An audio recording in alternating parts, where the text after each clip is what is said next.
So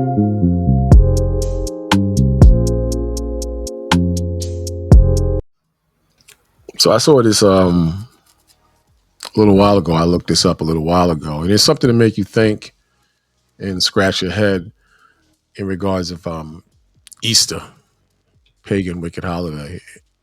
And 2 weeks ago, I mentioned that the scripture says that Christ would be in the grave 3 days and 3 nights, and it's impossible. It's impossible mathematically to get 3 days and 3 nights from Friday to Sunday, especially when the last chapter of Matthew's, especially Luke, mentioned that as it dawned towards the first day of the week, and when the Sabbath was over, the Lord, who they call Christ, had already had risen.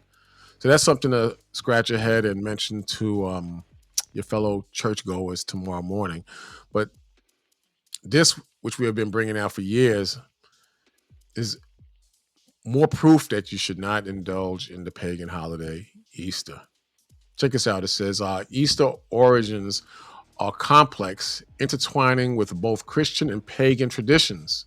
Christian and pagan traditions, while primarily a Christian celebration commemorating the resurrection of Jesus. Some aspects of the holiday, likely the timing and certain symbols, have roots in pre-Christian spring festivals. In other words, paganism, things that are not contrary with the Bible, things that oppose the Bible, and things that the Most High, the God of Abraham, Isaac, and Jacob, the Creator, the Most High, will get mad at you and punish you if you indulge in this pagan, wicked, fake holiday called Easter. It says here's a breakdown of the pagan influences.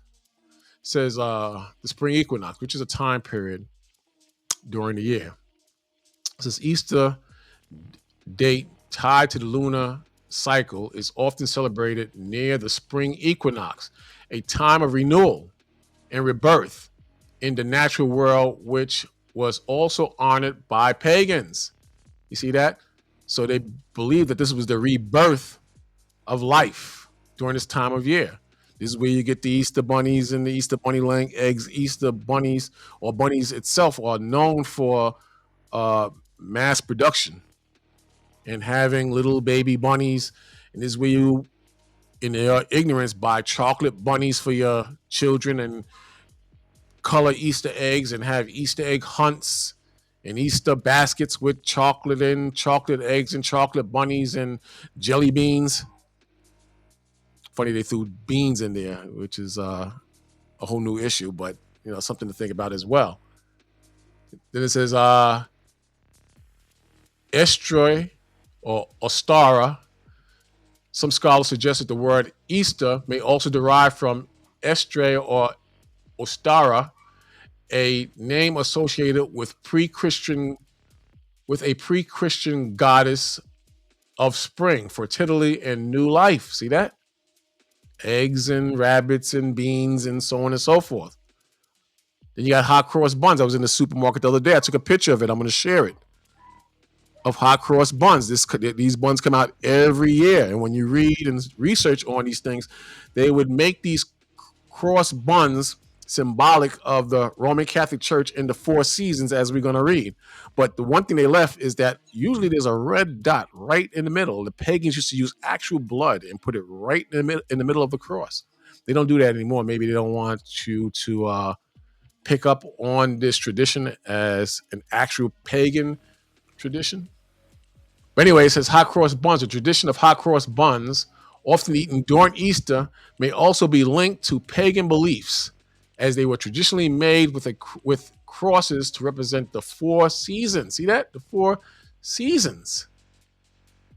It's important to note that while Christians' meaning of Easter is the resurrection of Jesus, the timing and the symbol may have been influenced by pre-Christian spring festivals and their associated deities. So just like Christmas, just like Mother's Day, you need to research what you are subjecting your children to. You need to research what you are actually dealing with before you heavily indulge in these pagan traditions. You vex the spirit and you curse yourselves when it comes to serving the true and living God. You remember we read the other day, you can't serve two masters. You can't serve two masters. You either serve the true and living God or you serve the devil. And when you research and check things out, you come to the conclusion that the majority of the things you are participating in is of devils. Check them out. I'm out.